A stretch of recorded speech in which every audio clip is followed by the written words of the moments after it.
So far as the ultimate goal is concerned, I think none of us need have any apprehensions. None of us need have any doubt.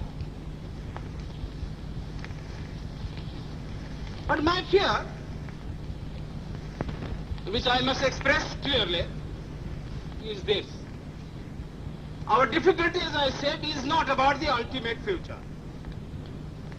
Our difficulty is how to make the heterogeneous mass that we have today take a decision in common and march in a cooperative way on that road which is bound to lead us to unity. Our difficulty is not with regard to the ultimate. Our difficulty is with regard to the beginning. Mr. Chairman, therefore, I should have thought that in order to make a start, in order to induce every party, every section in this country, it would be the act of greatest statesmanship for the majority party even to make a concession to the prejudices of people who are not prepared to march together. And it is for that I propose to make this appeal. Let us leave aside slogans. Let us leave aside words which frighten people. Let us even make concession to the prejudices of our opponents.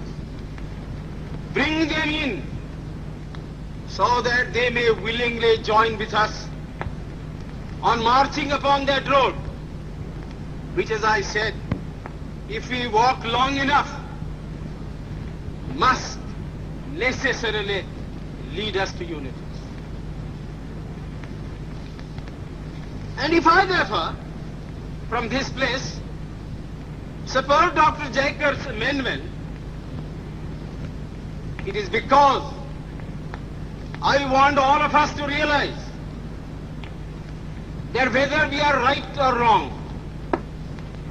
whether the position that we take is consonance with our legal rights, whether that accords with the statement of May 16th or December 16th, leave all that aside. This is too big a question to be reduced to the position of mere legality. It is not a legal question. I say leave aside all these considerations and make some attempt whereby those who are not prepared to come will come. Let us make it possible for them to come. That is my appeal. In the course of the debate that took place, there were two questions which were raised, and which struck me so well that I took the trouble of taking them down on a note paper. The one question was, it was asked, I think, by my friend, the Prime Minister of Bihar, who spoke yesterday in this assembly. He said, how can this resolution prevent the League from coming into the Constituent Assembly?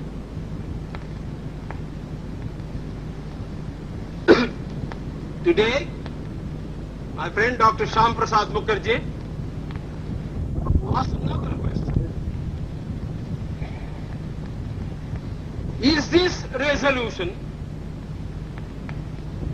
inconsistent with the Cabinet Mission's proposal? Now, sir, I think they were very important questions. And they, I think, ought to be answered. And answered categorically. I do maintain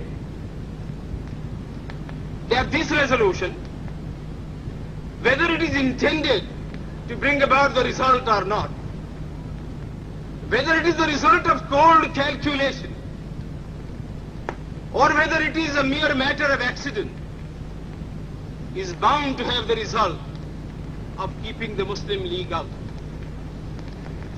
And I'll substantiate what I said.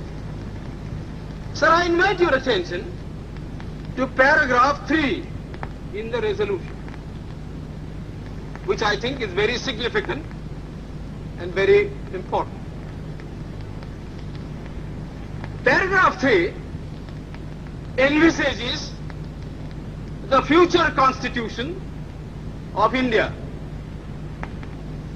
I do not know what is the intention of the mover of the resolution, but I take it that it is a sort of, after this resolution is passed, it will act as a sort of a directive to the Constituent Assembly to frame the constitution in terms of paragraph 3 of the resolution. What does paragraph 3 speak of? Paragraph 3 says that in this country there shall be two different sets of polity.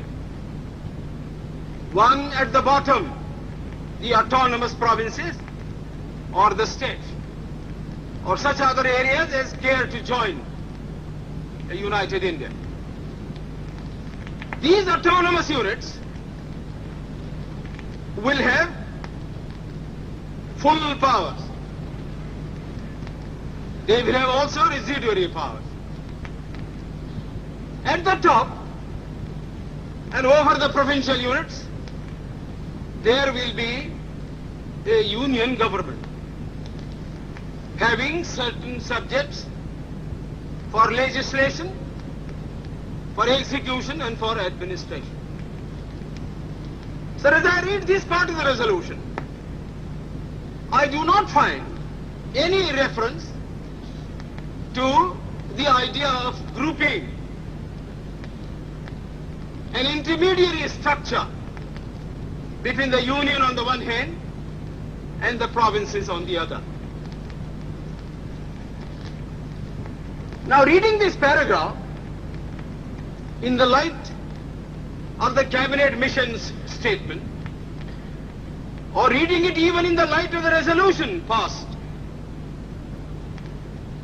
having said that we do not want a strong center, and having accepted that there must be or should be an intermediate polity, a sub-federation between the union government and the provinces, I like to know why there is no reference in paragraph 3 to the idea of grouping. I quite understand that the Congress Party, the Muslim League and His Majesty's government is not ad idem on the interpretation of that particular idea about grouping. But I always thought, and I will be prepared to stand corrected if it's shown that I am wrong, that at least it was agreed by the Congress Party that if the provinces who are to be within the different groups consent to form a union or a sub-federation, the Congress would have no objection to that proposal. I believe I am correct in interpreting the mind of the Congress Party. So the question that I ask is this: why did not the mover of this resolution make reference to the idea of having a union of the provinces or a group of provinces on the terms on which he and his party was prepared to accept? Why is the idea of union completely effaced from this resolution? I find no answer.